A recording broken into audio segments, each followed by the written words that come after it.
Hello, it's Randi Rhodes. Here's a clip from our show, and go to randirhodes.com for the whole thing and a podcast. Buy a stinking podcast. Mary had a little man. The fault. We believe that all men are created equal. To the magnificent mosaic that is America. From radio beacon to radio beacon. I have a dream today. Change has come to America. Knock, knock. Who's there? It's a figment of your imagination. Randi Rhodes Show. Turn up Oh! Oh, we have a monster. It's a monster. It's an interesting monster with an interesting hairdo. Yes, it's Hurricane Harvey, everybody. It was just a little tropical storm on Wednesday, and now it's just been upgraded to a Category 3. A Category 3, and President Trump does not want to declare a state of emergency. I don't know what it will take. I'm not really sure. This is what happens when you get a New Yorker who the only hurricane that experience he has is Sandy! Jesus, man. I mean, there is no excuse for this. Hurricane Harvey. This is the first time that Donald Trump is going to be tested by a natural disaster that isn't Donald Trump. He's his own natural disaster. But everybody's wondering, will he pull a George Bush? Will he, look out a window? What in the hell? What is it? Are we going to have, you're doing a heck of a job, Brownie? Kelly is from Homeland Security, which means that they've got that girl who got her degree from New Hampshire University online. They have her in charge of FEMA now. They have her in charge of Homeland Security. I mean, this is unbelievable. We don't even have a FEMA director. We don't have anybody in charge of any damn thing that, I just hope Greg Abbott is up for the task. I just, you have to hope and pray, because this one is, it's gigantic. And the problem with Harvey, not just that it's a Category 3, meaning it's packing 120-mile-an-hour winds. It's sitting here in South Florida. I got to tell you, I know what it's like. It's unfreaking believable, okay? It really is. It's an amazing amount of power that, isn't going to be wielded by Donald Trump, so he can't divorce it. He can't just, he'll just blame Harvey and, say, look, Harvey did what Harvey did, and, I never was a fan of Harvey. I never liked Harvey. I never advocated for Harvey, although I did promise to make Harvey my vice president once, or maybe Secretary of State. This is so sick, but we don't know what he's going to do. We just don't know. I'm sure he said today, he tweeted that he's closely monitoring Hurricane Harvey. So please, dear God, in the name of sweet Jesus, the sweet baby Jesus, please, Fox and Friends, The Five, all your ridiculous, retarded shows, please do regular hurricane reports. Thank you. He's monitoring the storm. We don't have anybody at NOAA. You know that? We don't have anybody at the National Ocean. We don't have anybody. I mean, this is unbelievable, FEMA is just, so is overseen by the Department of Homeland Security, and there is only an acting director of the Department of Homeland Security because he pulled John Kelly from that post. And so I guess now John Kelly is in charge of monitoring Donald Trump, who's monitoring, Fox News. And we just have to hope and pray that they stay on this story. I imagine they will, because it's Texas. Do you know what I mean? It's, it's southern Texas, but it's also Louisiana. And, Louisiana is going to get pounded by rain and storm surge. The big threat of this storm, after the winds blow, and after, things are ripped apart, and after projectiles go through people's windows, and after all that, the main thing is, it looks as if Harvey's going to stall, and it's going to sit on top of Louisiana and southern Texas. And I don't know if the people there are the right people to get the president's attention. You see what I'm saying? You see?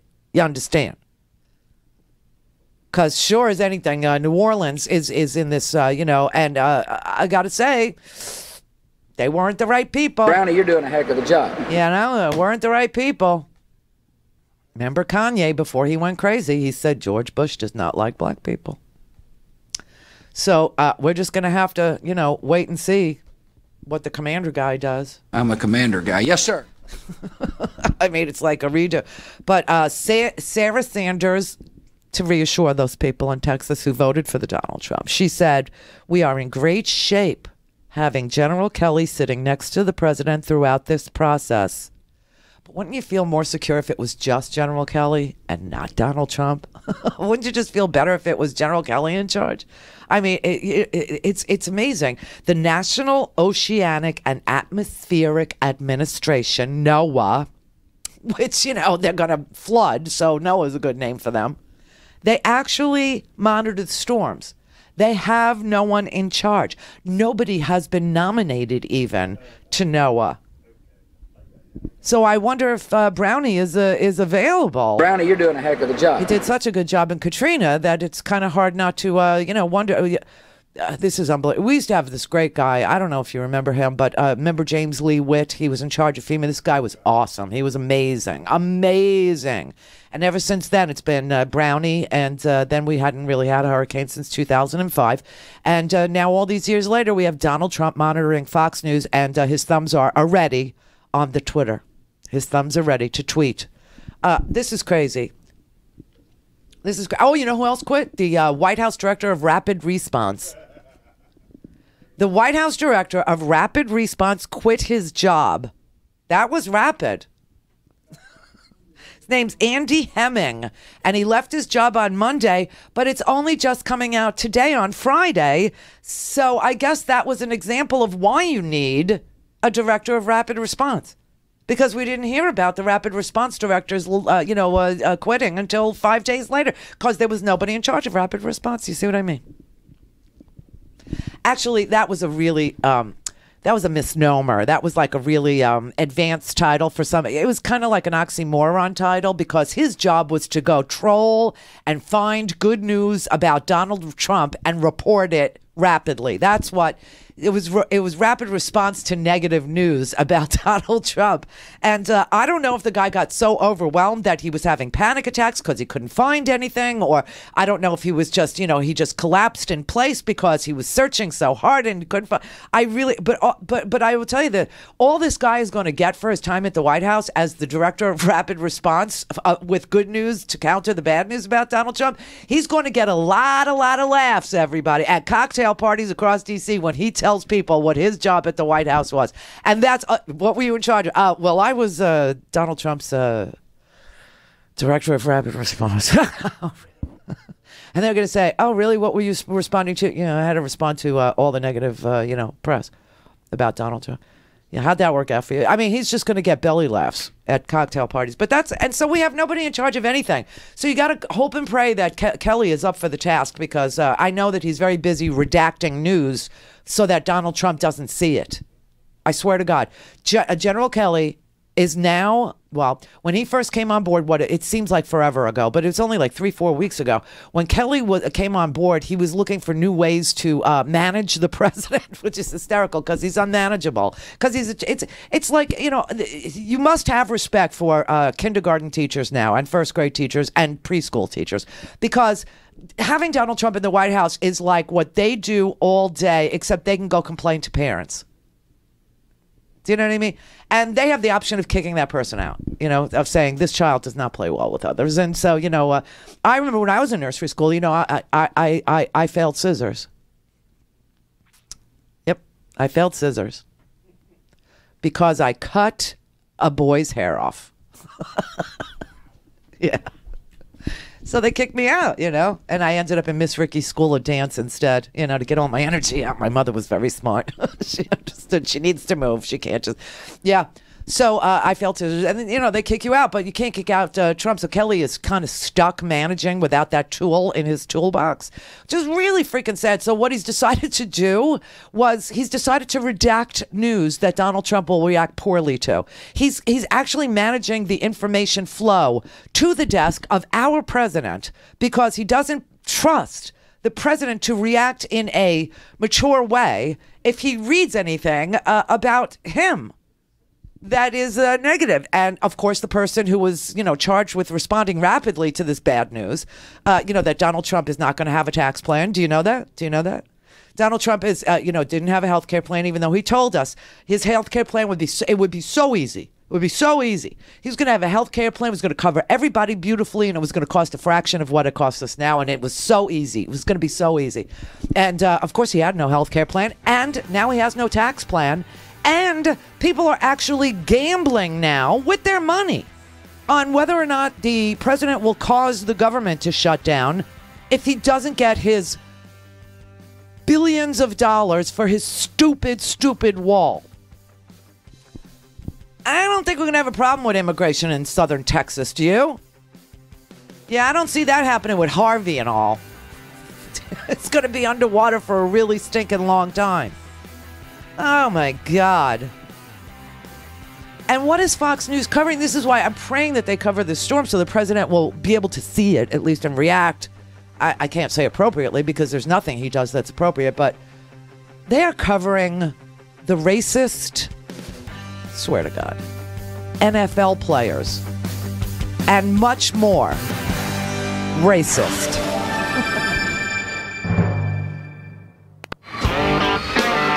For a commercial-free, on-demand, whenever, wherever listening experience, visit RandiRhodes.com for your personal premium podcast today. Yeah, you could buy tile at a chain store if you wanted to. You could wait for a kid to try and answer your questions about what's this made of, or how do I install it, or what's in stock.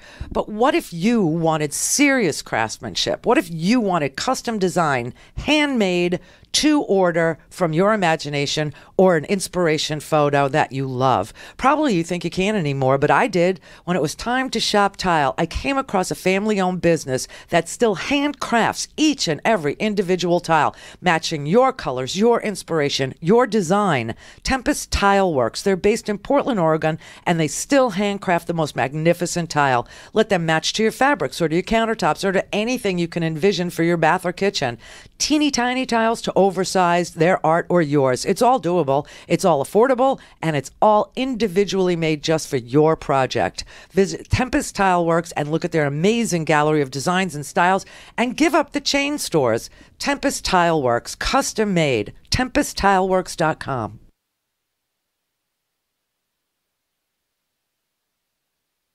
I'm Rick Smith, and this is Labor History in 2.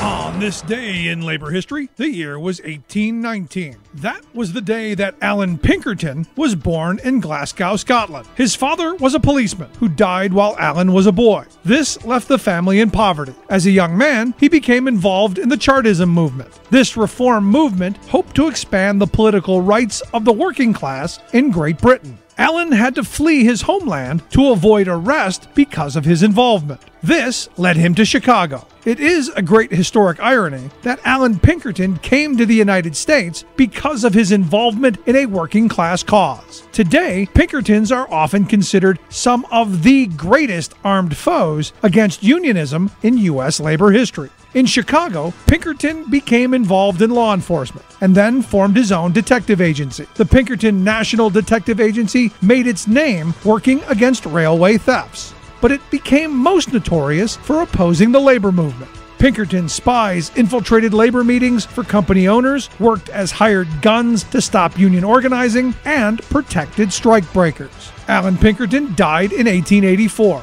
and passed the agency on to his sons. During the 1890s, there were more Pinkertons and reserves than the standing army of the United States. One of the most famous battles between Pinkertons and workers occurred at the 1892 strike against Carnegie Steel in Homestead, Pennsylvania. There, 7 workers and 2 Pinkertons were killed. The event inspired a song by William W. Delaney. The lyrics included the lines, quote, "God help them tonight in their hour of affliction, praying for him who they'll ne'er see again. Hear the poor orphans tell their sad story. Father was killed by a Pinkerton man." For more information, go to laborhistoryin2.com, like us on Facebook, follow us on Twitter at laborhistoryin2. All things Randi at RandiRhodes.com. Go for launch. Speaking truth to power, the Randi Rhodes Show. We're only 2 weeks in the NFL preseason. Already many of the league's richest players have gone out of their way to let you know how much they hate your country. What? On Monday, a dozen members of the Cleveland Browns refused to stand for the national anthem because racism or something. Well, in doing so, they lost a fairly prominent fan, Ohio Supreme Court Justice Bill O'Neill. He's a Democrat, by the way, and a Vietnam veteran. He took to Facebook to say this, quote, "Congratulations, Cleveland Browns, on your win. Unfortunately, my season ended last night. I will never attend a sporting event where the draft-dodging millionaire athletes disrespect the veterans who earned the right to be on that field. Shame on you all." Does Justice O'Neill speak for all American football fans? I don't know. Probably many more of them than Colin Kaepernick does, though. Oh! This is what Fox is covering. How the NFL is full of rich, black, racist people who hate their country, and this crazy Ohio Supreme Court justice who tweets, that you're draft dodgers, you NFL players who kneel to protest police brutality, which is easily provable. I got, a library full of videos of police shooting people unarmed, shooting people who said, hey, listen, I do have a concealed weapon. I have a concealed carry permit. I'm not reaching for my gun. Do you want me to get my wallet? Boom. Right. I mean, I got tons of video to show, Laquan McDonald. I could edit that and make him spin around like Harvey right now. I could show you Philando Castile being killed in front of his girlfriend and his girlfriend's little tiny 4-year-old daughter in the back seat, screaming, Mommy, I'll keep you safe. It was gut wrenching, right? So that's what they're protesting. That's what Colin Kaepernick started. And now all of a sudden you have other players and white players are starting to join in. A little late, but thank you. Not bad. And Fox is incensed about this. You have an Ohio Supreme Court justice who says that they're draft dodgers. Does this man understand that the draft ended like in the 70s? Does he get that? These kids they weren't alive when there was a draft. Okay? I mean, these people were probably born in like 96. Yeah. Oh, God, that's painful. Ooh, ow. You were born in what, 86, 87, 83? Wow. And you, Brett, what year? 78. Oh, Brett's old. Oh, you're elderly. Wow. In modern terms, you're an elderly millennial, is what you are. You're on the top end of that. No, but seriously, do these guys, who are criticizing these kids, they're essentially children who play in the NFL, that they have a career of about 3 years. Most NFL players last about 3 years, and then they're injured, or they've worn out their cartilage, or they're traded, or they're dismissed with no fanfare. To attack them because they're kneeling to protest police brutality. And let me tell you, they're not going to stop. They're actually having all these conversations all over. I try and stay away from that thing. But when you know that this is what the president watches in order to become informed on policy issues, you sort of have to check in with that ridiculous, fake platform that has the audacity and the legal ability to brand itself as news, because we have absolutely no standards and practices in this country at all when it comes to news. Oh, sure. We have standards and practices when it comes to, stand-up comedy.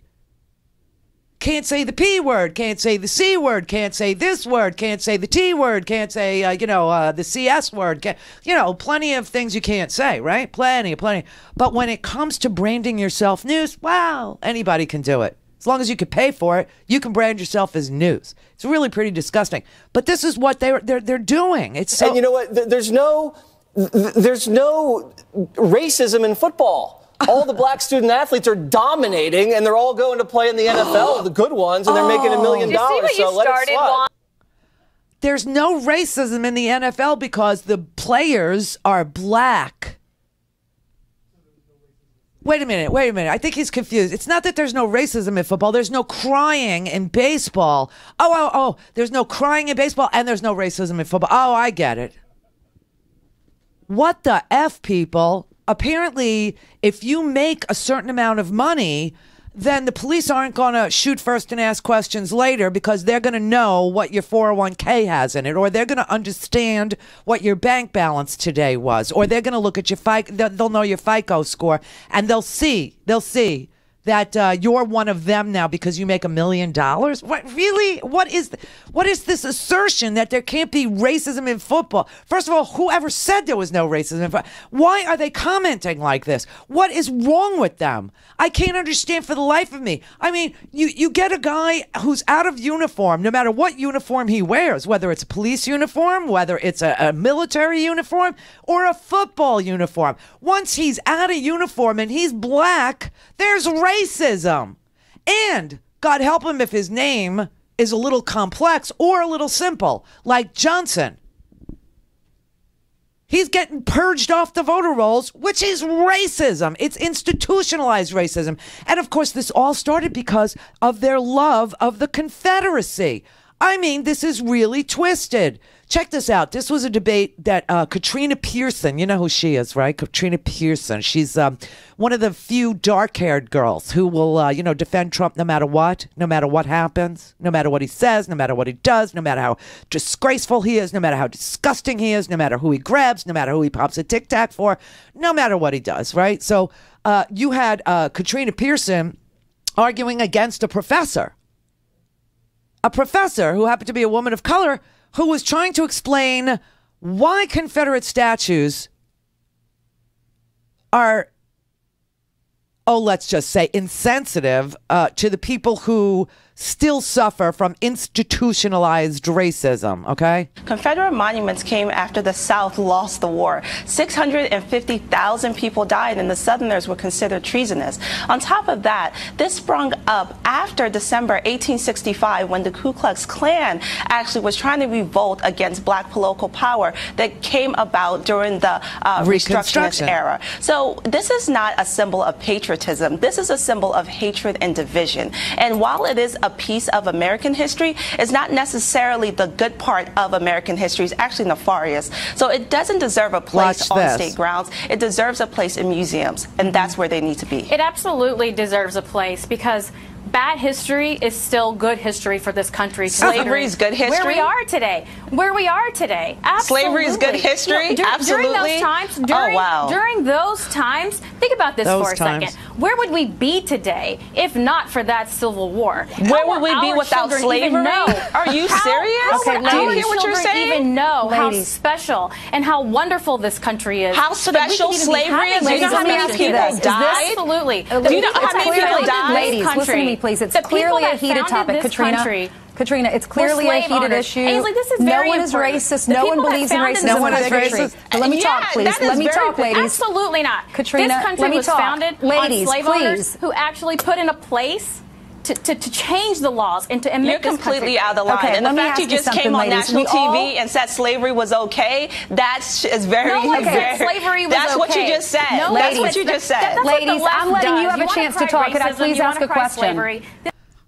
Holy Mother of God. Oh, yeah. They're saying, that slavery was a good part of history. Where would we be without slavery? Where would America be without slavery? In those times, it was a good part of our history. And it's a part that we really ought to celebrate, that we wouldn't be where this is like Bill O'Reilly's argument that slavery was good for black people because it gave them a roof over their head and 3 meals a day. This is ridiculous. I mean, and this is what they're doing on Fox, wall to wall. And I had no earthly idea. Know why? I never watched that crap.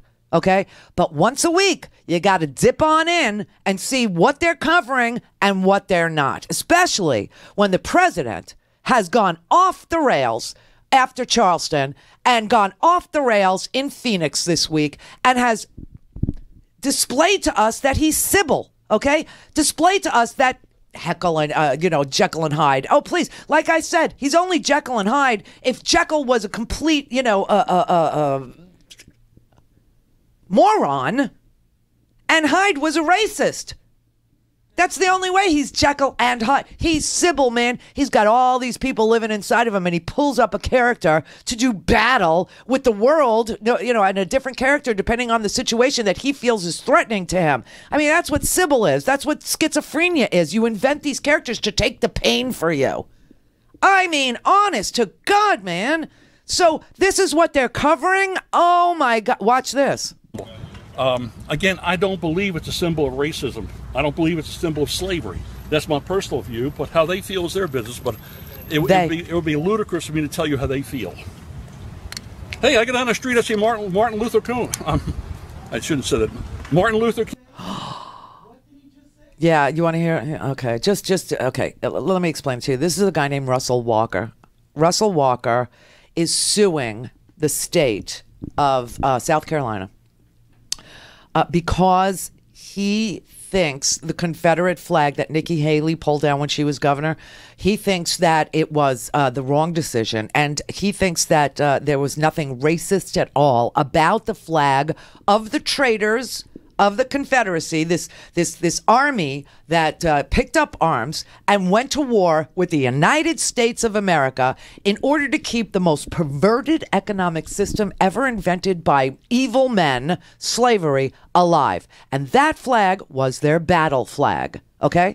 He doesn't think there's anything traitorous or racist or any at all about the Confederate flag. And so he has gone to court to file a lawsuit to make his case for the flags to stay at courthouses and public places. He says, I don't believe it's a symbol of racism. I don't believe it's a symbol of slavery. Hey, I go down the street and I see Martin Luther. Now listen. Sorry, that's me. Again, I don't believe it's a symbol of racism. I don't believe it's a symbol of slavery. That's my personal view, but how they feel is their business. But it would be ludicrous for me to tell you how they feel. Hey, I get down the street, I see Martin Luther King. I shouldn't have said it. Martin Luther King. Yeah, he said it. Which means, and the casual way in which he said it means that's the way he says it to his friends. That's the way he says it all the time. This is the way he thinks of Martin Luther King Jr. This is the way he thinks of Dr. Martin Luther King Jr.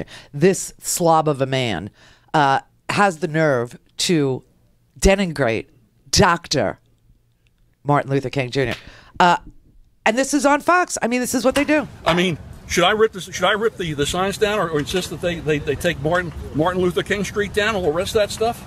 That's a public thing. I don't necessarily agree with it, but that's just the way it is. Oh my God! You had people in Baltimore, a couple nights ago, rip down a statue of Christopher Columbus. When is it going to end? We're going to go after Washington, Lincoln, Jefferson, everything else. Listen to Trump much? First of all, Dr. Martin Luther King statues and Dr. Martin Luther King streets, they ought to be everywhere, okay? These are the things that you want to celebrate. You want to celebrate peaceful resolutions of problems relating to inequality in this country. Period. End of story. He doesn't agree with having Martin Luther King, and that's not the word he used. He doesn't agree with having streets named after peaceful pastors who organized for the Voting Rights Act of 1965 or the Civil Rights Act of 1964. He thinks that's offensive. Right there, you have to understand how messed up this country is. That there's some sort of moral equivalency in anybody's head between guys who took up arms to be traitors to this nation in the name of an economic system that is absolutely pornographic, owning other people.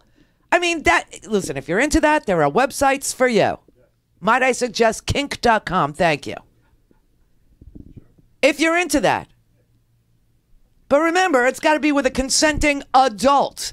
And to equate Dr. Martin Luther King's efforts that actually produced advances toward the end of inequality, to address some of the issues of inequality in this country, that and then, he repeats Trump. And that's why it matters who the president is. He repeats, what's next? Washington? What's next? I mean, they're going to take them all down. It doesn't matter who owns slaves. Most of the traitors in this nation who took up arms under that battle flag known as the Confederate flag did not own slaves. They were paupers, okay? They were misguided miscreants. Jefferson Davis was an idiot. He was a moron of a president, a moron of a general. He was absolutely ineffective and stupid and dumb as a rock. And Robert E. Lee was vicious, man. Oh, this kindly old Robert E. Lee that they want you to remember. Robert E. Lee was a slave hunter, for God's sake. He hunted people down. He was like the first to invent the separation of families. Okay, that was one of his tactics, was to keep slaves down, was make sure that you separate the families, make sure that they're, living in such grief that they can barely control their emotions, and so they'll work harder because they'll just, if they didn't have work, they would think about this all day long. I mean, these were seriously vile people. And this is all they talk about on that station. This is all they talk about on that stinking channel. It is the most disgusting thing. And listen to this. This is a manufactured crisis. These statues have been here for decades, in some cases centuries. They were there for the duration of Obama's 2 terms. Where were you during that period? Well, I think they've always been problematic. People have always talked about it. For example, at my university, no one was pulling them down. At my university, we have talked about the fact that we wanted to change the names of certain buildings of people who wanted to keep the university segregated for a long time. It took till very recently for those names to change. Okay, I think that people on the right haven't been listening. People have been talking about this stuff. You're right. Okay. They haven't been pulling down statues in the middle of the day. It hasn't dominated MSNBC for a week. I mean, this is not a conversation we're having. This is a moral panic. It came out of nowhere. What does that mean? Charlottesville happened, but it's not obvious why the Jefferson Davis Turnpike in Alexandria has to have its name changed a week later, okay? So the Jefferson Davis Turnpike this fire, and my point is, I'm not saying it's totally an illegitimate debate. I don't think it is. I think it's a real debate, okay? Yeah. Oh, thanks. But it's not the core debate. It's not even in the same universe as the core debate. I think the discussion, oftentimes from people who don't have a certain, or who have a certain level of privilege, is oftentimes, oh, this just came out of nowhere. It was the same thing during the Civil Rights Movement. The Civil Rights Movement, it came out of nowhere. It's these outside agitators. They're making a problem. Right. Good black people have always been okay with that. You know what's no privilege? The kids in Detroit. Do you know what the test scores are in Detroit? No. Do you know what they are? Let's talk about the kids in Detroit. Do you know what the test scores are? Do you have any idea? Because I didn't. I just looked them up. Do you have any idea that Betsy DeVos changed the school system? I'm sure it's her fault. It has nothing to do with Betsy DeVos. This has been going on for generations. Okay. And as of right now, 96% of kids in Detroit schools, 96% are not proficient in math, 93% are not proficient in English. Oh, my God. So you say, people of privilege don't get... No, those people have no privilege. And the people of privilege, including the representatives and including the Black Caucus and all the people who claim to speak for the people, they don't say squat about that. I don't think that's really true. When was the last? Really? I can't speak. What's the reason for that? Is that's Betsy DeVos's problem? Man, I think she's the Secretary of Education. She should be concerned with education around the country, particularly in her home state. But at the same time, dude, this has been going on for generations, and nobody says squat. They have 100 people are shot in one day in Chicago, and everyone's like, oh, well, whatever. But the real problem is the Lee statue. Look, I think the Lee statue is a fair conversation, but this is disproportionate, and it's cover for the failures of the leadership class, not just Democrats, either Republicans too, and you're playing along with it. No. First of all, I've always spoken about things like education, health disparities, other disparities that we have in our society, economic problems. But at the same time... but they're nothing compared to a statue in Richmond. No, but of course symbolism matters. It doesn't matter as much as 96% who can't pass a math test? Are you joking? Oh my God, this is the bell curve argument, okay? Oh, well, on the other side of this break, we are going to debunk Tucker Carlson so hard. So freaking hard. I don't know. Listen, I think what they do is they troll for guests who they know aren't going to be able to make a decent argument, because there is a pre-interview before you go on any of these TV shows. We don't do it, on this show. I never did. I never pre-interviewed a guest in my life.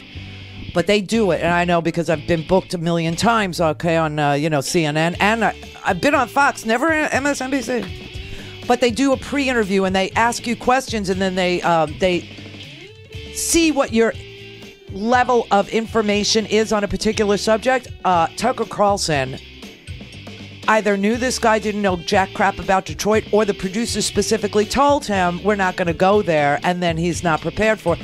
But I'm going to debunk him so hard on Detroit schools and Betsy DeVos.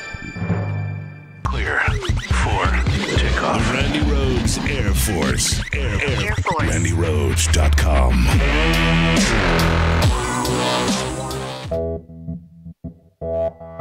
You're listening to WIN, Workers Independent News, a diversified media enterprises production. I'm Doug Cunningham. Hospital workers are joining Fight for 15 and SEIU in a planned massive drive to unseat anti-worker politicians. SEIU and Fight for 15 say tens of thousands of workers are each pledging 40 hours to create a nationwide army of volunteers ahead of the 2018 elections. This huge worker political effort kicks off on Labor Day, when Fight for 15 will strike and protest in more than 300 cities. The workers have had it with politicians who use their power to block minimum wage increases and gut union rights. Pro-worker candidates for governor and other offices who support a $15 minimum wage will join the worker Labor Day protests at hospitals around the country. Workers launching this huge political effort believe that the first and foremost job of politicians is to improve the living standards of workers. A group of workers at a Target store in Christiansburg, Virginia are on strike, demanding the firing of a manager. The workers are also demanding that Target recognize their independent workers committee to mediate between Target workers and management. The workers say there are multiple worker testimonies alleging that General Manager Daniel Butler is abusing workers through sexual harassment and racial discrimination. New River Workers Power is an independent local workers organization. One of the workers on strike is Adam, who declined to give his last name. We actually had made contacts with people in the trailer parks around here who worked at Target, and they started telling us all these stories about this particular manager, Daniel Butler, and how he engaged in sexual harassment, making racist comments, placing his hands on workers, stuff like that. Attempts were made to go through Target HR, but it went nowhere, so a small group of workers went on strike, picketing and leafleting the store this week. Adam says workers have power, even in small groups, if they are organized and determined, and he hopes what these workers are doing at the Target store in Christiansburg, Virginia, inspires other grassroots worker actions nationwide. You just got enough small, committed people with a good strategy and game plan and able to execute that game plan. You can kind of punch beyond your weight in a way, and I think we're already kind of proving that. And social media is a very useful tool to help kind of make this local struggle go beyond just our town. We've gotten a lot of retweets and reshares through social media, and that we've helped raise funds for the strike fund, help get the word out to get people to call, participate in the phone blast, and let Target Corporation and the local store manager know that they support us, and just keep blowing up their phone lines and keeping the pressure on them. You can go to nrvstrike.org for more information or to learn how to help these Target workers in Christiansburg, Virginia. That's nrvstrike.org. WIN is brought to you in part by the Amalgamated Transit Union, the largest labor union representing transit and allied workers in the U.S. and Canada. Online at atu.org. You've been listening to WIN, Workers Independent News. For more information, visit workersindependentnews.com. Hello, Progressive Voices tune-in listeners. I'm Casey Hobbs. And I'm Shane Mason, and we're the hosts of Nurse Talk Radio.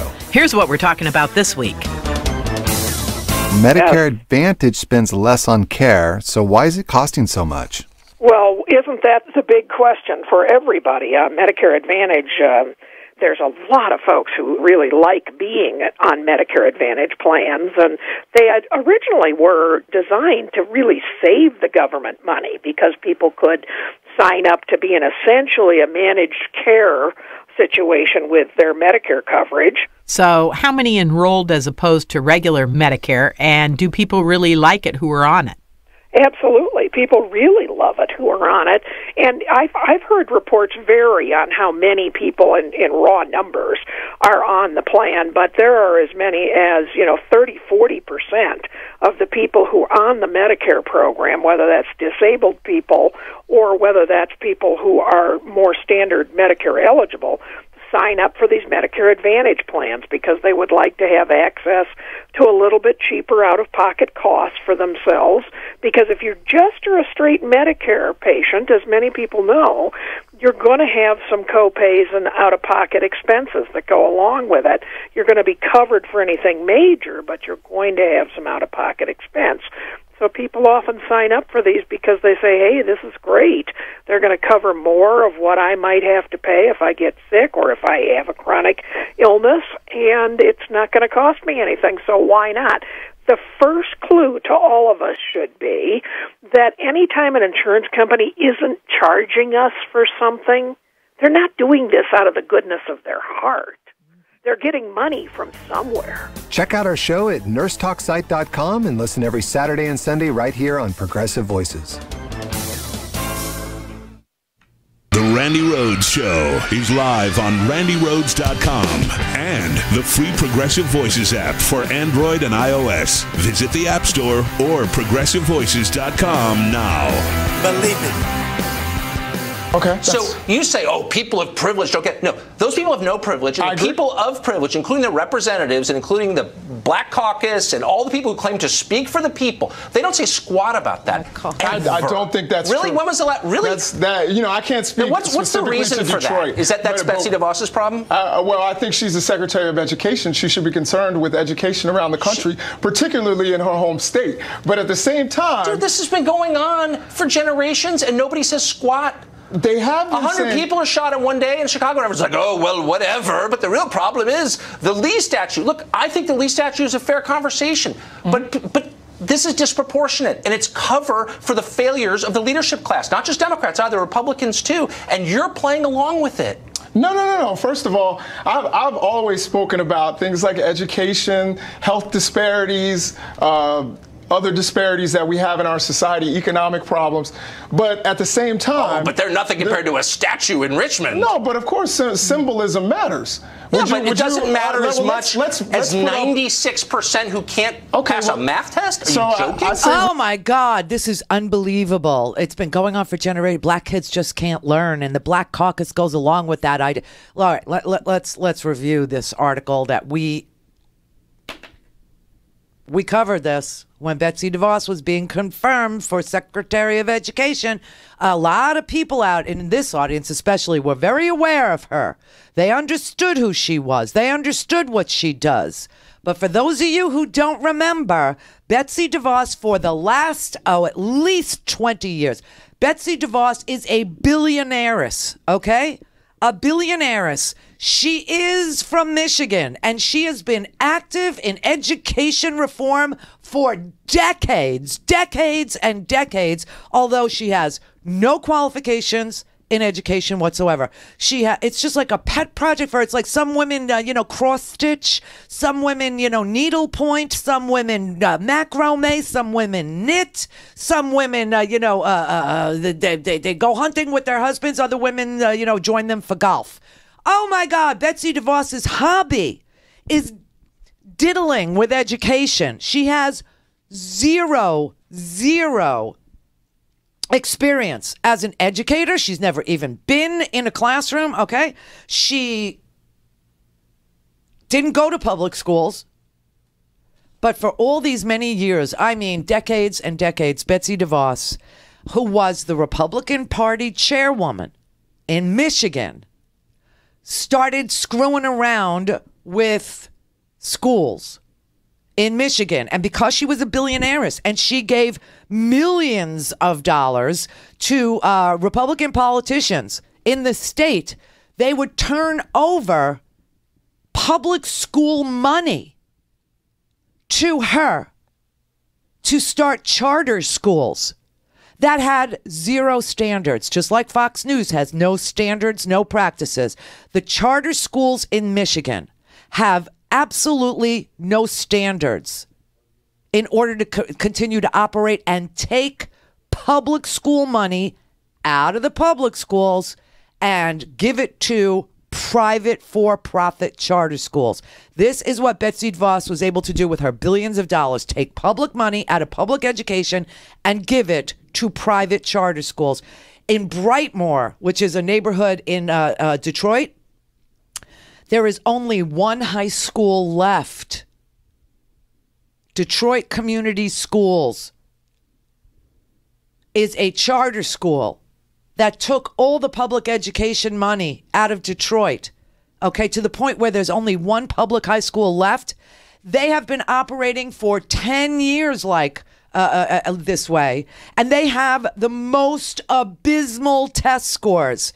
And until just recently, the superintendent of this private charter school that leached all the money out of public schools was paying himself $130,000 a year despite a dearth of educational experience and no credentials in education whatsoever, but he was loyal to Betsy DeVos. And so his school continues to apply for these public school monies. He keeps on getting them, and those students are failing year after year after year after year with no standards and no barrier between them and getting more and more public school money into their coffers. On the west side of Detroit, okay, there's the Hope Academy. That's another charter school. It's been serving Grand River and Livermore for 20 years. Okay, this is Betsy DeVos's Frankenstein. Their test scores are the lowest in the state and have been for 20 years. And still, after 2013, when they ranked in the first percentile, which is the absolute bottom for academic performance, 1%. 1% is what they were achieving in educational standards that are traditionally met at public schools. They were meeting 1% of the standards, okay? In 2013, they still got their charter renewed. And they leached the public school money to keep themselves afloat. This has been going on for 20 years. If you live in downtown Detroit, you might have your kids attend Woodward Academy. That's another one of her charter schools. It's been limping along near the bottom of school achievement since 1998. Since 1998. These are the test scores he's looking at. These are Betsy DeVos's charter school Frankensteins. And, by the way, with this record that Woodward Academy has of being horribly capable of educating any of their students, they are expanding and have been expanding since 1998 into other Detroit communities and other communities in Michigan. You want to know something about Michigan? There are good charter schools out there. Don't get me wrong.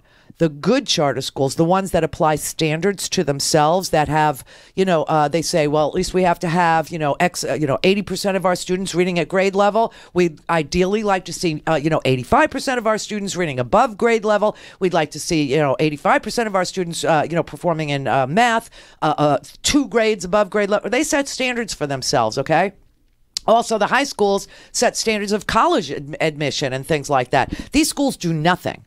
Nothing like that. These are Betsy DeVos's creations. These are called schools of choice, okay? And while these schools are deeply dysfunctional and expanding everywhere throughout Michigan, because this woman gave, the amount I have, $5.6 million in 2000 to amend Michigan's constitution to allow school vouchers. This is what she personally contributed. And then, that's just the last few years, okay? I can go back and tell you and show $2 million this year and $2 million that year. But that year, 2000, she really got busy with money. So she bought off every single body involved in, Ricky Snyder's, administration, who is the governor of Michigan. Anyway, real charter schools, good charter schools with standards will not open a charter school in Michigan. They will not operate there. Because of her. And they don't want their schools not to have standards the way that she has lobbied for Michigan to have no standards for any of their schools that are leaching money out of the public schools. And the public schools, as you know, have to take all comers. Public schools, any kid that shows up at the public school door is going to be accepted into a public school environment. If they are determined to need special education, they will receive special attention and education. If they need wheelchair assistance, they will have ramps and they will have schoolrooms that are accommodating with wider doors and more access to bathrooms and things like that. Oh, but in Betsy DeVos's world, oh no, you don't have to take all comers. If a kid comes and a kid's got a learning disability, or if a kid comes and a kid is in a wheelchair, if a kid comes and a kid has special need, she doesn't take them. She doesn't even take them, and still these schools are performing at the bottom. And at the there was this big lobby lobbyist effort, where she wanted failure to be rewarded with opportunities for expansion. And she achieved this with this massive, massive ideological lobbying effort in Michigan. And when you look at the lobby, which is called GLEEP, Great Lakes Education Project, that's her lobby, GLEEP. When you look at what they did and how much money they put into taking money from the public schools and putting it into her private charter Frankenstein schools, and you realize she had no relevant credentials and none of her superintendents had relevant credentials to education or anything like this. But when you see what GLEEP is and you look behind GLEEP, the whole lobby shop, the whole shop is Betsy DeVos. Her family has contributed multiple tens of millions of dollars to the cause of what she calls school choice, which is ripping off the public schools from funds even when they're underfunded because property taxes are scarce because so many people left Detroit when the factories closed and the non-union shops opened in the South, and they could hire these workers for a whole lot less in the South. That's why I keep telling you the effect of killing unions is like it's nationwide. That's why you have the Nissan workers trying to unionize in Mississippi, and then they do this brutal, almost illegal, anti-union effort. Nissan does, even though Nissan has 45 plants worldwide, and 42 of them are unionized, including the home plant in Japan, because Japan has unions. Only we don't. But when everybody left Detroit, the property tax collection went down. And the schools suffered, and she went and leached off the remaining money and put it into these failures of schools that have been operating in Detroit since 1998 at the bottom percentile of educational achievement. And still they keep getting grants, and they still keep getting the public school money. This is her lobby. This is what she does. This is her hobby.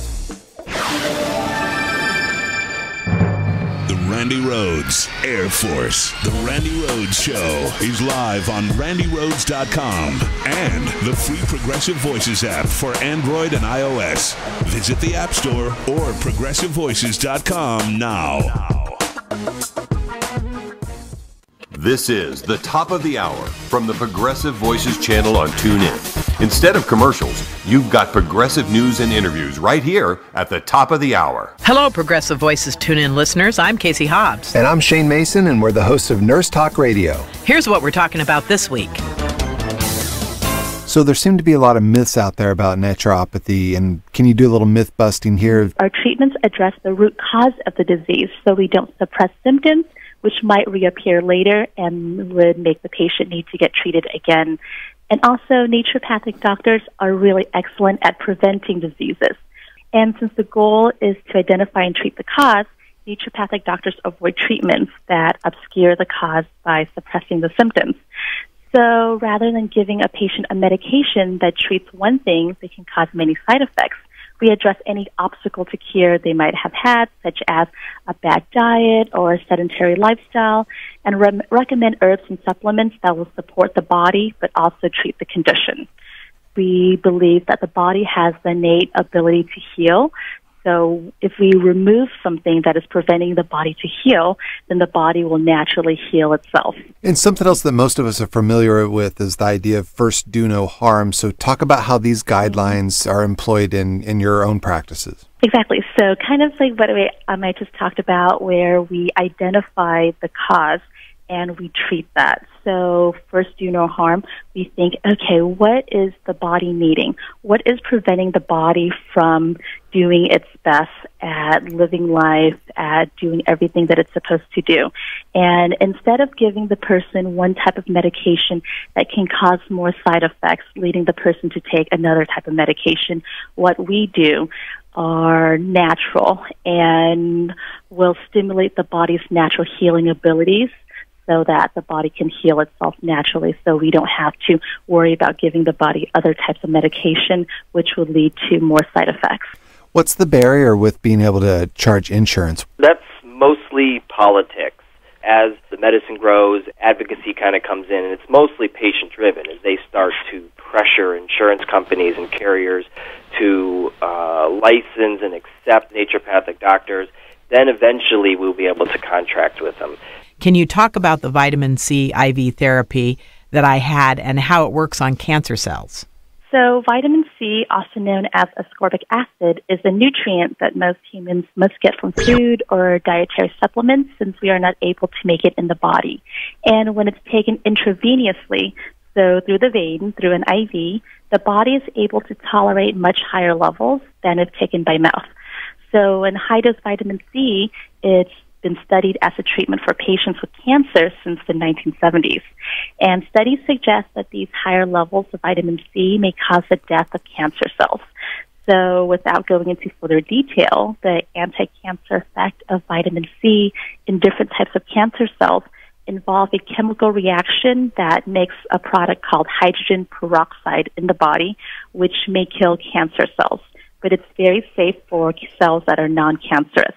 And there are other studies that show that combining high-dose vitamin C with certain types of chemotherapy drugs may be more effective than just chemotherapy alone. And vitamin C is also shown to be a safe and effective therapy to improve quality of life, symptoms of fatigue, nausea, vomiting, pain, appetite loss, and many others. Well, I have to say it really helped me going through chemotherapy. Got a really interesting topic for discussion today, and that is Medicare Advantage. So Medicare Advantage spends less on care, so why is it costing so much? Well, isn't that the big question for everybody? Medicare Advantage, there's a lot of folks who really like being on Medicare Advantage plans, and people could sign up to be in essentially a managed care situation with their Medicare coverage, and so it was designed to save money for the federal government, but the insurers, as we know they sometimes do, are quite crafty in finding all the ways that they can make money out of a particular plan.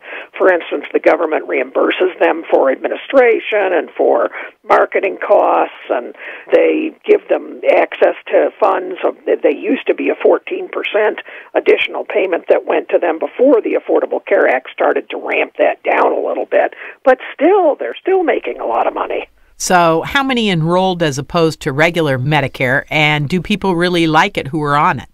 Absolutely. People really love it who are on it, because if you're just a straight Medicare patient, as many people know, you're going to have some co-pays and out-of-pocket expenses that go along with it. You're going to be covered for anything major, but you're going to have some out-of-pocket expense. So people often sign up for these because they say, hey, this is great.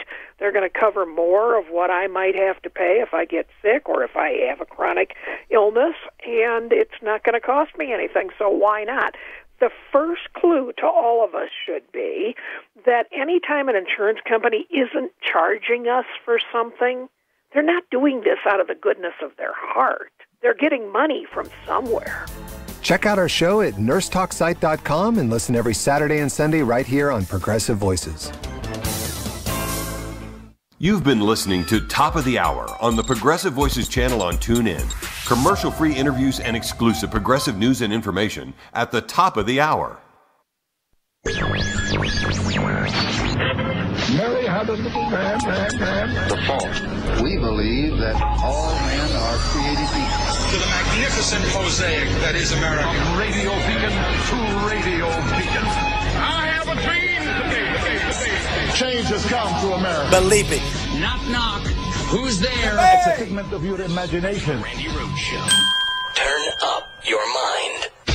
The world hates our president. The world hates us. I was actually very surprised that President Obama would have come over here and he would have been so bold as to tell the people over here what to do. And I think that a lot of people don't like him, and a lot of people voted. I think if he had not said it, I think your result might have been different. Obviously, for the 219th time, they were wrong. No, I think that President Obama is behind it because his people are certainly behind it. And some of the leaks possibly come from that group. You know, some of the leaks, which are really very serious leaks because they're very bad in terms of national security. He served the country. He was a general. But just remember, he was approved by the Obama administration at the highest level. And when they say we didn't vet, well, Obama, I guess, didn't vet because he was approved at the highest level of security by the Obama administration. So when he came into our administration for a short period of time, he was already approved by the Obama administration, and he had years left on that approval. Russia is fake news. This is fake news put out by the media. The real news is the fact that people, probably from the Obama administration, because they're there. Well, I think the Obama administration had a great opportunity to solve this crisis a long time ago when he said the red line in the sand. And when he didn't cross that line after making the threat, I think that set us back a long ways, not only in Syria, but in many other parts of the world. The thing I have to mention is that Barack Obama, when he was president, found out about this in terms of if it were Russia, found out about it in August. Now, the election was in November. That's a lot of time. He did nothing about it. Why did he do nothing about it? He was told it was Russia by the CIA, as I understand it. It was well reported. And he did nothing about it. They say he choked. And he said, let's not do anything about it. He did nothing about it. That's the real question, is why did he do nothing from August all the way to November 8th? Why did he do nothing? Thanks, Obama.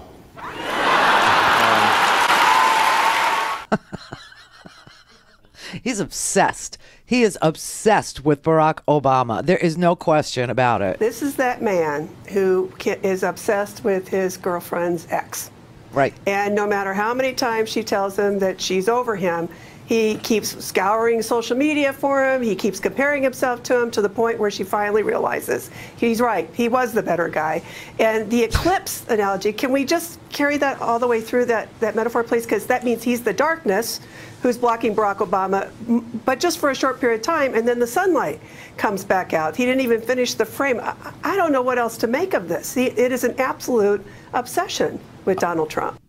You think? You think? When there was a big problem, Barack Obama never said it took place because of radical Islamic terrorists. He never said that. What about race relations in the United States? Oh, my God. Now, I have to say they were pretty bad under Barack Obama. That I can tell you. Because you were a birther. See this guy's birth certificate. If he weren't lying, why wouldn't he just solve it? And I wish he would, because if he doesn't, it's one of the greatest scams in the history of politics and in the history, period. I think he's the worst president maybe in the history of our country. By the way, just a question. Did President Obama ever come to a jamboree?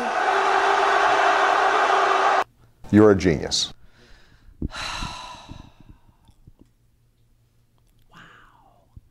We have a president who, is obsessed with, the ex-president, and just can't undo fast enough whatever Obama did to take us out of a Great Depression, to give millions of people health care coverage, not free health care. The health care coverage just became accessible to people like me with pre-existing conditions. In my case, when I bought my Obamacare Blue Cross Blue Shield private insurance with a subsidy to help me pay for it, thanks to Obamacare. You're a genius. Thank you, I remember. Millions of people like me were then able to purchase private health insurance plans that were forced to cover 10 essential benefits. Why is that a bad thing? Everybody says, the government gave you health. Nobody gave me anything, okay? Nobody gave me jack crap. Nobody gave. I bought private health insurance. But the private health insurance industry previously could refuse to offer me at any price any health care, let alone comprehensive health care coverage. 10 essential benefits. This is what they're trying to. And why? Why does he go about it? Because he wants to give a tax cut to the very, very wealthy. So while Betsy DeVos is very busy stealing the public school education money for her failed pet project, her little hobby known as charter schools in Michigan, which are failing our kids and have been since 1998, if not before that. Okay, but this is when it became like possible for her to open up these charter schools with zero credentials in education, with zero people with education credentials running them, and zero benchmarks that they had to meet in order to continue to operate, let alone with public school money. I mean, and so now you have Trump, who's trying to take healthcare away from millions of people so that he can give a tax cut to the ultra rich. Remember, the president today said he is not going to put his tax plan out there. Now, what's interesting is when he was running, he put a tax plan out there. It was only a paragraph, though. And of course, tax policy analysts looked at it and they said, okay, his tax plan is going to cost $7.8 trillion. Oh, my God.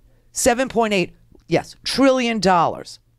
And that the benefits would play out thusly. If you make $25,000 a year, you'd get $40 more per year. It's less than $1 a week. But if you made 3.4 million, meaning you were in the top 1/10 of 1%, who are the only people in this country who are getting richer, you would get $937,000 off your tax bill. That doesn't even go into, the pass-through companies, which is so a pass-through company is a company that you can set up, and then you can have your employer pay the company, right, and pay tax through the pass-through, as in, instead of paying income tax. Now, what Trump is proposing to do is lower the income, I shouldn't say income, but lower the tax rate for pass-throughs down from 39% to 15%, so that people will then go to their big, fancy law firms and they'll say to them, listen, don't pay me anymore. Don't pay me. I don't want a paycheck. Pay my company.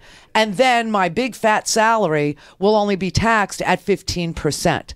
That is what these are owner-operated businesses whose profits are taxed as individual income. Right now, Trump wants to take that out and he wants to replace it with a 15% corporate tax for pass-throughs so that people making millions of dollars could pay 15% on their income through the pass-through company, okay? The way that the president laid out his tax plan was it was so unequal. It was so bizarre. It was so tilted toward the extraordinarily rich, and there was really nothing for the middle class.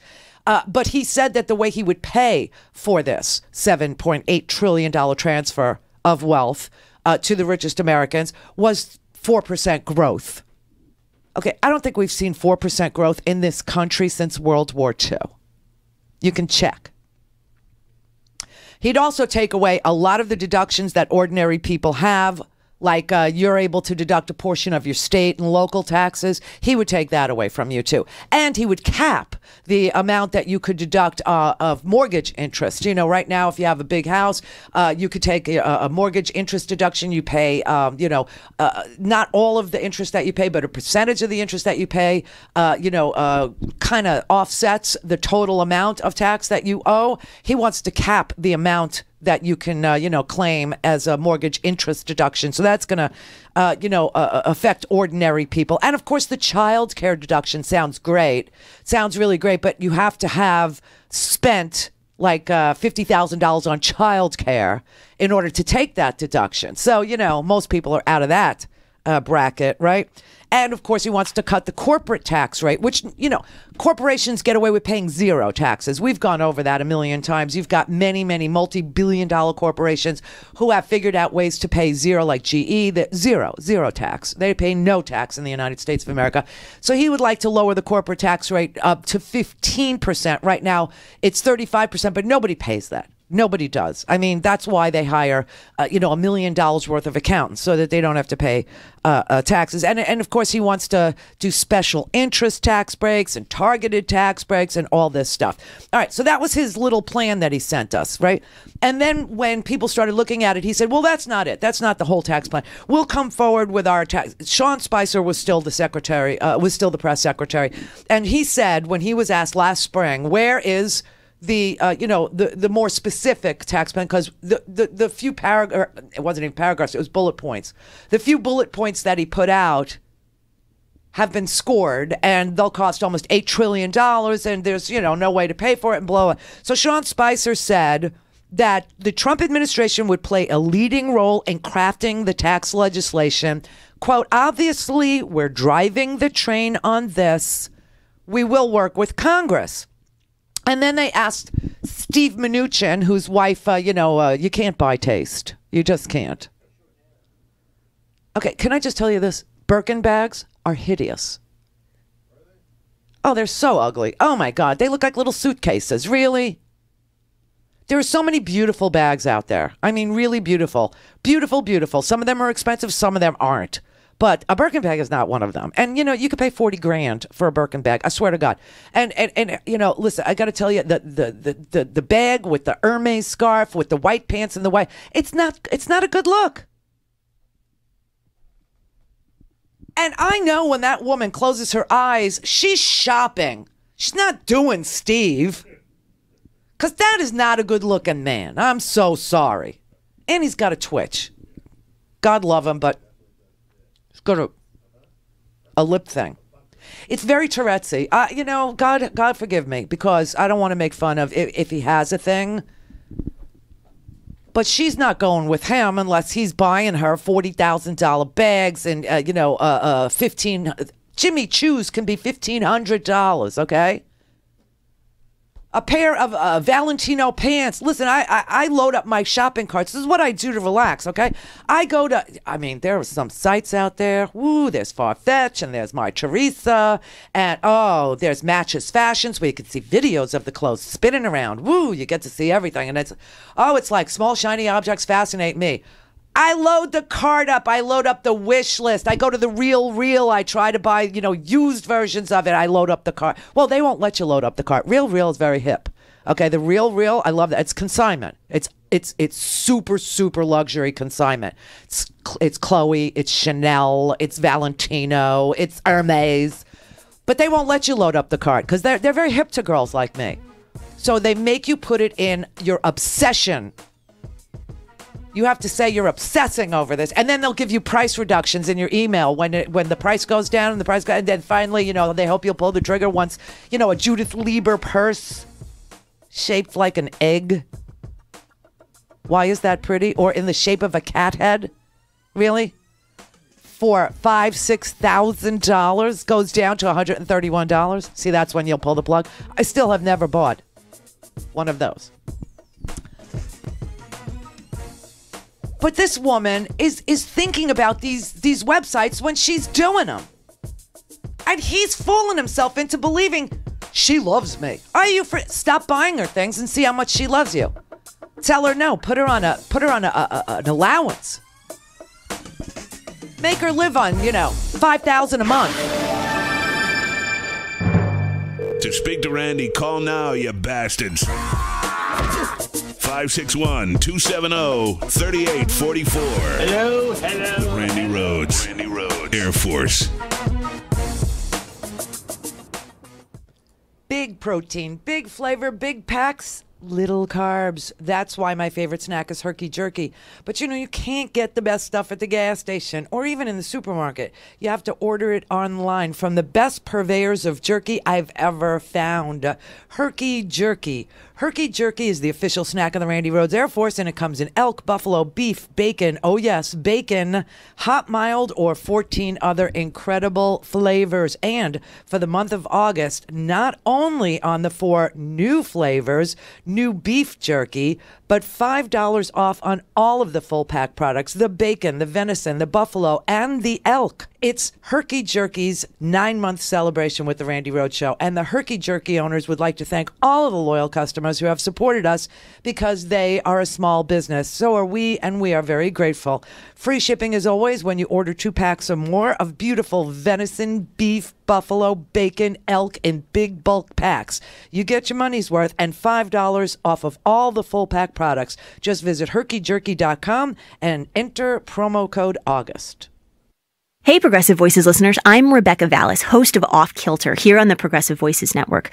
With much of the discussion in the days following the Charlottesville violence focused on the significance of Confederate monuments, Jeremy Slevin sat down with Professor Kirk Savage, author of Standing Soldiers, Kneeling Slaves, Race, War, and Monuments in 19th Century America, to get his take. Let's take a listen. I think what a lot of people don't know about the history here is that most of these monuments were constructed decades after the Civil War, around the turn of the 20th century. Can you give us a sense of the timeline and why that happened? Right. Well, that's correct. That the big boom in Confederate monument building was sort of roughly between 1890 and 1920. And then there was a sort of secondary boom in Confederate commemoration that was in reaction to the Civil Rights Movement in the 50s and 60s. So in both these cases, there were political reasons why those monuments were erected when they were. The first boom took place, of course, during the consolidation of Jim Crow and racial segregation in the South, kind of final defeat of the ideals of Reconstruction and racial equality in the South. And the second boom took place when that Jim Crow era came under threat from the Civil Rights Movement. Now, I should say that there were also, in the North, there was a less marked but similar lag in monument construction, simply because the veterans of that war were dying off.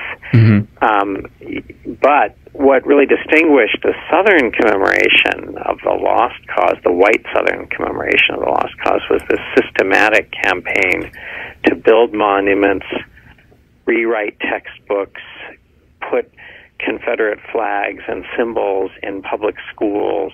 So, and this was happening in the late 19th and early 20th century. A really kind of systematic propaganda campaign to advance the racial cause of the Confederacy.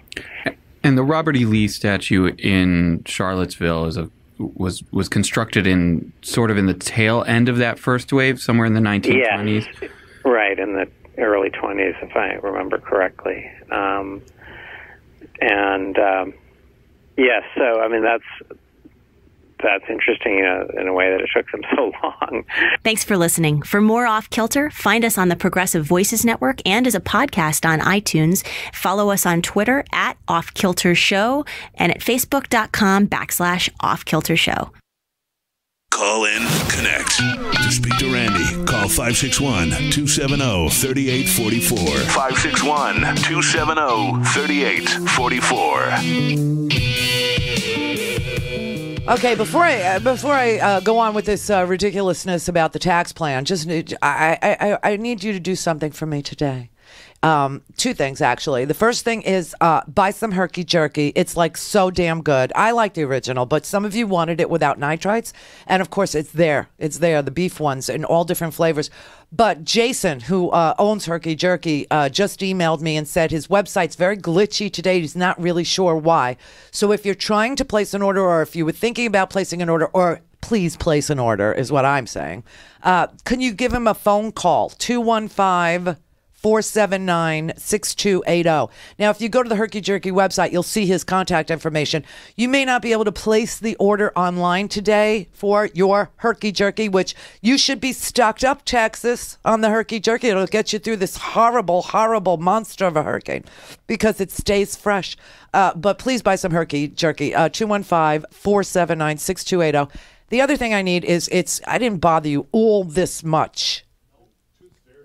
Because you know what? We were talking about very sensitive subjects. We were talking about things like institutionalized racism. We were talking about the president going, completely full Sybil. We were talking about James Clapper saying that the president is not fit to serve. We were talking about nuclear and how, 4 minutes from the order to the release of a nuclear weapon. And so I just didn't have time to plug our show or myself or the podcast or anything. But it's getting to be the end of the month. And, I watch the funds deplete as I, reach for the checkbook to pay the rent and to pay the electricity and to pay engineers and to pay staff and to pay, I pay myself last, as you know. But if you already own a podcast, please consider supporting the show. We changed the menu on randirhodes.com. I'm still, working on this website. I was working on it this morning with, Nancy. And we tried to streamline it so that the support the show is one thing. The homework and the free clips are separated out now. The podcast, it has a drop-down menu now, so you can buy the podcast. You can watch the episodes, that we've already put up there for free, and the instructions are there. And then you can contact us if you need to. And also, some of you aren't sure, and this was a recurring complaint that we got. And like I said, I'm really working on making a better user experience for you this year. And so a lot of people were saying, where do I log in once I have the podcast? What is the URL? Where some people don't even realize you have to go to a separate URL to access the podcast, but it's behind a paywall, and that's why it has its own space on the internet. Okay, so we put a big next to email. We put a big login. So now you can just click on login, put in your username and password, and deal with your account that way. And keep on telling me, the things that are driving you crazy about our website, and we will keep on trying to improve it for you. We have so many people working on it now, but they all have hourly rates, every one of them. So please consider supporting the show today, or please consider buying a podcast if you don't already own one. All right, let's go to the phone here. Mark in Vancouver. Hi, Randy. I have been waiting for 2 years to have this conversation. That's a long time. It is. The week you went off the air, I don't know if you remember this, but it was May 16th, 2014. Okay. Well, you made a comment that Lincoln should have let the South secede, that we'd all be better off. Yes. And my response to that was that if they had, the Confederate South would have sided with Hitler. Well, how'd that turn out for listen, the Confederate South was always about lost causes. So, yeah, they were for the lost cause of slavery. And if they would have been for the lost cause of fascism, good for them. Fine. Yeah. Well, history and recent events show that conservatives of the day actually liked Hitler and fascism, thought he was a great alternative to Stalin. And isolationist conservatives had to be dragged kicking and screaming into the war. When called out for war crimes, Hitler said he hadn't done anything that American conservatives hadn't been doing to blacks and American natives for centuries. Well, what's really fascinating and interesting is that this Chris Cantwell, the crybaby racist boy who just turned himself in yesterday, he said the same thing. He said, Hitler did nothing wrong. Same thing. And what's really interesting now, currently, is that these same people support Russia and Putin. Isn't that ironic? It's crazy. Yeah. My feeling is if we hadn't fought the conservatives over here during the Civil War, we'd had to fight them over there during World War II. They wouldn't have gotten off their asses and gone there. They don't even know how to read a map. How are they going there? They don't have passports. Listen, you might be a redneck if, your passport gets you into Costco. Do you know what I mean? They don't have passports. They've never traveled the world. They have no idea how big and small this world is, how much we have in common, and how different cultures, do so much better than ours. They have no clue. This is true. Yeah. So, they may have cheered for the Nazis, but they certainly wouldn't have gone there. I wanted to share with you my theory on how the...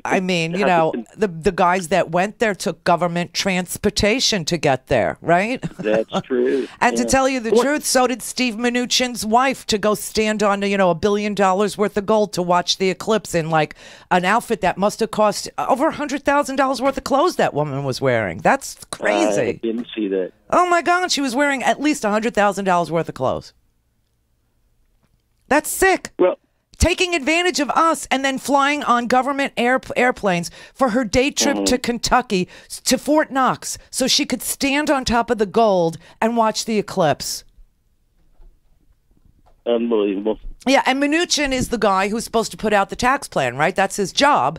And Right. just to finish the story, Mnuchin and Gary Cohn, they decided that they would put out their tax plan. It was like 4 paragraphs. Okay, Trump's was bullet points. Theirs was 4 paragraphs. Now they've said, oh no, let Congress do it. Congress, you can make your own tax plan. The president will sign anything you come up with. They won't even do their jobs, but their wives, wearing hundreds of thousands of dollars worth of jewels and clothes, are using government transportation to watch the eclipse from the best place they could find close enough to home to make it a day trip. This is what conservatives use government transportation for. Only 1% of our entire population is involved in any military activity anymore. 1% fights our wars. That is sick. That's why, but they do it on purpose, okay? The reason, oh, and by the way, Trump is, he charged the military to come up with an implementation plan for kicking out the transgender members of our uniformed military. So we're going to lose linguists, and we're going to lose, coders, and we're going to lose cryptologists, and we're going to lose a whole bunch of people because he's making the plan to coincide with their readiness to deploy, so that if somebody is, because he thinks that everybody in the military who is transgendered is doing absolutely nothing but getting sexual reassignment surgery. This is what he thinks. Meanwhile, what he doesn't understand is so many of our people in the military are in the military because their parents couldn't afford to fix their teeth. And let me tell you something. If you put braces, I served with a girl like this. She was from Iowa. Diana P. I won't say her name, but I think about her all the time because she was hysterically funny. But she joined the Air Force because her parents couldn't afford to fix her teeth and she wanted braces. Well, once they put the braces on her teeth, she couldn't work around radar. Okay? So she couldn't be deployed. I mean, it was we were cracking up because that's a great plan, man. I'm sitting here waiting to see if I go to infantry or whatever, and she can't be around radar. This is great. She's got an indoor desk job. And a lot of people, aren't deployable because they have an appendicitis attack or they have a gallbladder operation. But for some reason, surgery or hormone replacement therapy or whatever it is, this freaks out Trump. And while the Joint Chiefs are totally down with keeping all people that come to the military to serve who are qualified and make it through basic training and, get an assignment to a tech school and graduate, they all stay in the military, until such time as they serve dishonorably or some other horrible thing, Other than that, they go through the whole process, serve, with dignity and with integrity and, lay down their lives for us and then get an honorable discharge, And then they go to the VA and find out 40-day wait. And you go, whatever. So he is going to implement that. He's also having, his staff look into DACA. Okay, the Dreamers. He wants the Dreamers out of here. Now, Dreamers are kids that were brought here as infants or toddlers or very young children who were not born in the United States, but have lived here their entire young adult lives and have gone to school here and have educated themselves here and work here and thrive here and are contributing taxpayers to America. He wants to use them, this is sick, as bargaining chips, meaning he's threatening to deport Dreamers, even though he said just, a month ago, the Dreamers can rest easy. The Dreamers can rest easy. He's trying to use them as bargaining chips, human lives, truly, contributing Americans who educated themselves on their own dime, who work, pay taxes. He's using them as bargaining chips to get his money for the stupid wall. He's telling Congress that if they don't give him money, now we're going to have to raise the debt limit. Because we've got payments that go out, I think September 29th, $70 billion in pension funds to government workers have to be paid, and we only have $85 billion in cash. So the debt limit has to be raised in order to keep this government functioning. And he doesn't want the debt limit to be, he doesn't want the government to shut down, but he's blaming the Democrats, this is interesting, for threatening a government shutdown, which is hysterical, because the Democrats control absolutely nothing and they're not threatening to shut down the government. But I'll tell you who is. The Freedom Caucus. The Mick Mulvaney's. He's a Freedom Caucus guy. He's a Tea Partier. Freedom Caucus. Freedom to go bankrupt. I personally think that Trump only knows how to make money in bankruptcy. And that bankrupting the United States is sort of appealing to a guy who worships Vladimir Putin's oligarchy, right? Because if the United States went bankrupt, private businesses with lots and lots and lots and lots of cash, the $1 trillion off, they could come in and start buying everything that the government runs right now. Everything. Just like, Betsy DeVos figured out a way to bleed public schools dry of their funds by having that money transferred to her private hobby of failing charter schools all across the state of Michigan. I think they're looking at bankruptcy as a big plus for Donald Trump and for Donald Trump's oligarchical friends. Okay? I really do. I got to tell you. And but in the meantime, just know he's using the lives of dreamers as a bargaining chip to get the money for the stinking wall. Now, we can't even have agreement on whether or not to raise the debt limit in this country, which has to be done in September. They'll probably kick the can down the road and put it off till Christmas or some such thing, right? So I'm not really sure that the government will shut down, but they have to raise the debt limit. And then they also have to come up with their tax plan, which is going to add to the deficit on top of it, right? I mean, these people are nuts. And then they have to come up with a budget. The president isn't going to write his tax plan. The president isn't going to write a budget. The president isn't going to sell a budget, nor is he going to sell a tax plan. He told Congress they're on their own. They need to figure it out. Meanwhile, you got the Republican Party all fractured because you got the Freedom Caucus that doesn't even want to do the first thing on the to-do list when they come back, which is raise the debt ceiling. The Freedom Caucus, the Tea Party people, they want spending cuts in order to raise the debt limit. And Trump is asking them for like $10 billion more for his stupid wall that Mexico was going to pay for. What a freaking lie that was. But of course, that's when we were told, oh, you know, you can't take him literally. What? His word means nothing is what you're saying to me? And of course his word meant nothing. And now he's going to hold up, he's going to allow for a government shutdown if he doesn't get his money for his stinking wall. Now he's threatening the lives of dreamers if he doesn't get his money for his stinking wall. Because he needs a win. So much winning.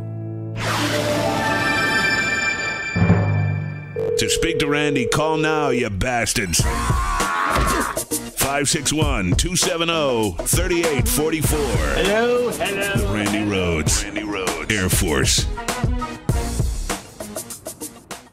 Yeah, you could buy tile at a chain store if you wanted to. You could wait for a kid to try and answer your questions about what's this made of, or how do I install it, or what's in stock. But what if you wanted serious craftsmanship? What if you wanted custom design, handmade, to order from your imagination, or an inspiration photo that you love? Probably you think you can't anymore, but I did. When it was time to shop tile, I came across a family-owned business that still handcrafts each and every individual tile, matching your colors, your inspiration, your design.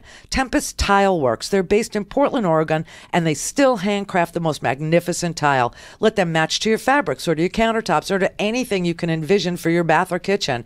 Teeny tiny tiles to oversized, their art or yours. It's all doable, it's all affordable, and it's all individually made just for your project. Visit Tempest Tile Works and look at their amazing gallery of designs and styles, and give up the chain stores. Tempest Tile Works, custom made. TempestTileWorks.com. This is the voice of the resistance. You're listening to the Progressive Voices Network. This is Ezra Levin, Executive Director of Indivisible. Please go to indivisibleguide.com, type in your zip code, find your local Indivisible group, and join the movement to resist Trump's agenda. We've teamed up with Progressive Voices Network to help your community take action and hold Congress accountable. Donald Trump is the biggest popular vote loser in history to ever call himself president-elect. He will attempt to use his congressional majority to reshape America in his own racist, authoritarian, and corrupt image. If progressives are going to stop this, we must stand indivisibly opposed to Trump and the members of Congress, or MOCs, who would do his bidding.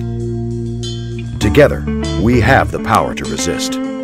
And we have the power to win. We know this because we've seen it before. The authors of this guide are former congressional staffers who witnessed the rise of the Tea Party. We saw these activists take on a popular president with a mandate for change and a supermajority in Congress. We saw them organize locally and convince their own MOCs to reject President Obama's agenda. Their ideas were wrong, cruel, and tinged with racism. And they won.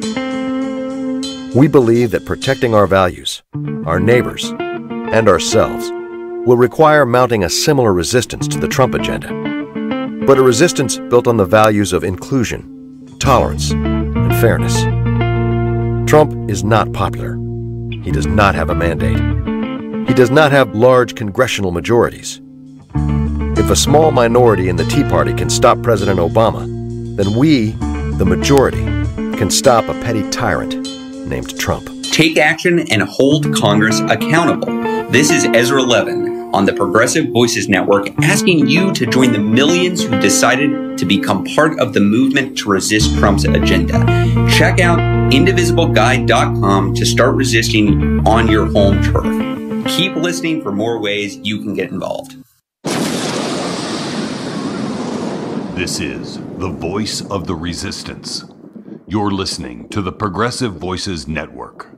Your favorite Progressive Voices shows and your favorite hosts are available anytime, anywhere, on demand. Fully searchable on the PV app, SoundCloud, iTunes, and ProgressiveVoices.com. Randi Rhodes, Nicole Sandler's What's News, The Coffee Cast, Green News Reporter, Pterodactyl, they're all there whenever you want to listen, on demand 24/7. The Corel Cast, Off Kilter, Nurse Talk, Breaking Through, Laura Flanders, dozens more, updated daily and fully searchable on ProgressiveVoices.com and the PV app. Your choice, your schedule, on demand from Progressive Voices. This is the Randi Rhodes Show. To speak with Randi, dial 561-270-3844. That's 561-270-3844. Man, this hurricane is starting to look really, really vicious. Seriously, it's a Category 3. It's a slow mover. It's probably going to make landfall tonight. It will linger. They're talking about 12-foot storm surges. They're talking about 2 to 3 feet of rain. This is, I will tell you, 700 members of the Texas Army National Guard and Air National Guard and the Texas State Guard with the Texas Military Department are activated. They're in pre-positioning right now. They're throughout the state. They're in Austin. They are in San Antonio. You got Blackhawks. You got Lakota Air Crews. Oh, my God. And the president has not declared a state of emergency yet. He just, he's waiting to see. He's monitoring. Now, hopefully Fox News will take a break from arguing that the NFL can't be racist because all the players are black and that those black players hate America because they kneel in protest of police brutality. And now the black players are, they're poisoning the white players. Oh, that's what blacks do. They're contagious. Yeah, because there's a tight end. His name's Seth DeValve, and he knelt right alongside of his teammates. And so he's white, and they're livid at Fox News. They can't stop talking about it. It saddens me that in 2017 we have to do something like that. I personally would like to say that I love this country. I love our national anthem. I'm very grateful to the men and women who have given their lives and give a lot every day to protect this country and to serve this country, and I want to honor them as much as I can. The United States is the greatest country in the world, and it is because it provides opportunities to its citizens that no other country does. The issue is that it doesn't provide equal opportunity to everybody. And I wanted to support my African American teammates today who wanted to take a knee. We wanted to draw attention to the fact that there's things in this country that still need to change. And I myself will be raising children that don't look like me, and I want to do my part as well to do everything I can to raise them in a better environment than we have right now. Seth DeValve, he's actually married to an African-American woman, and they have children, and their children are beautiful mixed-race children. And again, I always say, if God didn't want the races to mix, he wouldn't have made the children so stunningly beautiful. Case in point, Brett, Jessica, my own. Yeah.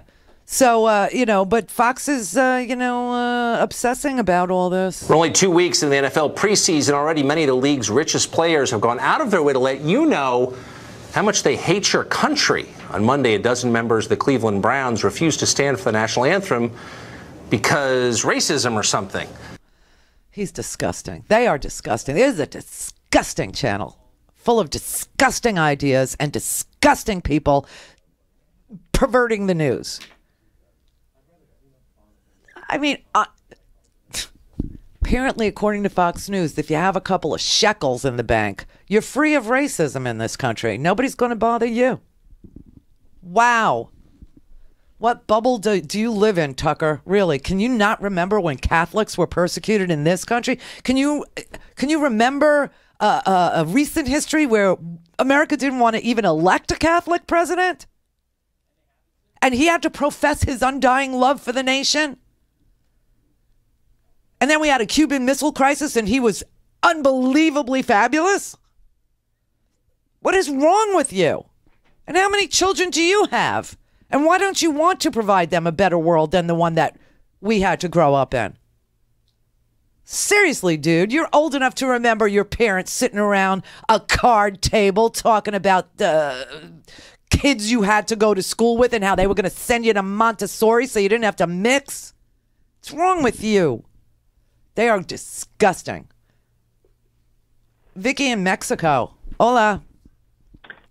Hola. ¿Cómo estás? Todo bien. I hope my Skype is going to work. I hope the sound is okay. I wanted to bring. I'm from Texas, but I'm retired and spend most of my time in Mexico.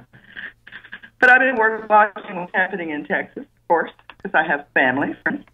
And the Texas Tribune reported yesterday that the Border Patrol said it would keep its checkpoints to open during and before Hurricane Harvey, and the ACLU has immediately blasted them for this, and this has never happened before, and it's going to basically put the fear of undocumented people and people who may travel with them in danger. They may not decide to evacuate areas that they should be evacuating. Yes, you're right, and they are putting lives in danger. Worse, I know. Right. Yeah. And what's crazy, what's really crazy is when you talk to people who are involved in just the weather part of it, and just the rescue part of it, and just the emergency search and rescue, and they're all positioned in. If you just talk to them, they'll say, "Could you close the checkpoints? People have to move north." They have to get out of the way, because this is going to be a flooding event, the likes of which we haven't seen in a very, very, this is like historical, this storm. It's really huge. And that's why I'm trying to get all the information of the week out now, because come Monday, that's all anybody's going to be talking about. Because this is really a serious, serious storm, the likes of which we haven't seen in a really long time. And they're not letting, just so you know what Vicky's talking about, the president has ordered that ICE, Border Patrol, actually keep the checkpoints open 100 miles into the United States so that people who are in harm's way can't move north. If they're traveling in, groups of people who, are on the border and need to move north, but they're illegal. I mean, this is like super dangerous. They're keeping the checkpoints open so that the Border Patrol is making sure that undocumented people and mixed status families, meaning maybe the children were born here, but the parents weren't, and the parents want to evacuate their children by moving north, they can't, because they'll get caught by Border Patrol, who are keeping the checkpoints up to 100 miles into the United States open, so they cannot move north out of harm's way. So let's say they're in Corpus Christi. They can't move to the hill country in Austin, okay? They can't because the checkpoints are open. And they'll be separated from their children, which is what they're trying to avoid by getting out of harm's way. Yeah, and that's another thing that the president, this is another reason why he's not declaring a state of emergency. There are certain groups of people that he wouldn't mind seeing die. I know that's cruel, and I know that's harsh, but it's nothing like the crap this man says. Listen, you motherfuckers. It's nothing like what this man says. I'm going to bomb the shit out of them. So, don't judge me. Danette in Atlanta. Oh, honey, hi. I'm not in Atlanta. I'm in Georgia, but not Atlanta. Oh, okay. You came up Atlanta. Sorry. That's okay. That's okay. This hurricane put so much stuff in perspective because the hurricane is not knocking on doors asking if you support the Confederacy or if you want statues to come down. And here's the thing for Tucker Carlson. He said that symbols don't matter. Remember? Yeah. In the montage that you played, he said symbols don't matter. Those Confederate flags and those Confederate statues are symbols. So if they don't matter, what is wrong with taking them down? If they don't matter, why are we having this conversation? Symbols matter. They were put up to intimidate and remind black people who's in charge. Of course. And the problem... Of course, these statues didn't go up until Reconstruction. And during Reconstruction, some people may or may not remember, free blacks ran for office, and they were winning. And that's when the statues went up, and that's when Jim Crow laws began, segregating people and taking away their right to vote and literacy tests and the whole 9 yards, because blacks were winning positions of power in Congress and in the Senate. So that's why the statues went up the first time. It was the Ku Klux Klan insisting that we send a message to these people that they are not equal to us, that they shouldn't run for office, they can't run for office, in fact, they can't vote. And then again in the 20s, after Birth of a Nation came out, and Woodrow Wilson showed it in the White House, there was another rebirth. And here's the thing, okay? The whole reason why you keep having to say people might not know this is because there was a conspiracy to hide what has happened to black people. Of course. There is a conspiracy to hide what has happened to the First Nation people. There is a conspiracy to hide the negative things that happen in this country. And if you speak against the country as a minority, because you're not seen as an American. I was listening to this really interesting conversation a couple of weeks ago where Jorge Olivares, he's a guy that does a lot of stuff with SiriusXM, and he was talking about how his people are from Mexico, and when they describe people, they describe like all Asians as Chinese, they describe black people as negro, but they describe white people in America as Americano, meaning that the distinction is that all white people are American and everybody else is foreign. And so the fact that Colin Kaepernick was born in this country, he can't express peacefully and quietly his displeasure about something by kneeling, but Tim Tebow can go and be all religious on the field, and Tom Brady can wear Make America Great Again hat, and all of that is political. And then the Unite the Right people have the right to go with torches threatening people and beating people up, but that's their free speech. So we're all still living on a big old plantation, but symbols don't matter. The flag is a symbol. The national anthem is a symbol. And for Christians, they need to know that it is all idolatry because God said, do not have any other idols before me. So if you are idolizing and threatening with death threat someone who happens to respectfully kneel during the national anthem, then you are idol worshiping and you have gone against the God that you profess to serve, along with, killing black people, killing Mexicans, taking health care away from people. They're all hypocrites. and liars and Tucker Carlson. Well, the reason why they do it, I mean, listen, you're a very smart, thoughtful person, obviously, and, I am too, but the reason why we can have this conversation is because we have facts and we have information and we have our history firmly in our heads and hearts. They do too. Here's the sad part. The only reason why they do these things is to make it us and them, to divide, because a house divided cannot stand. And so as long as the little people are fighting amongst each other in the us and them scenario that they provide us with, then what they're able to do is rig the rules of the road so that, for instance, today, Mnuchin made this big speech about how he's going to put sanctions on Venezuela, except not Citgo. Why not Citgo? Well, because the lobby firm that represents Citgo happens to be Corey Lewandowski's lobbying firm. And, the guy who's representing Paul Manafort, his law firm represents Russian interests. So they made a rule. That's so weird, Randy. I know.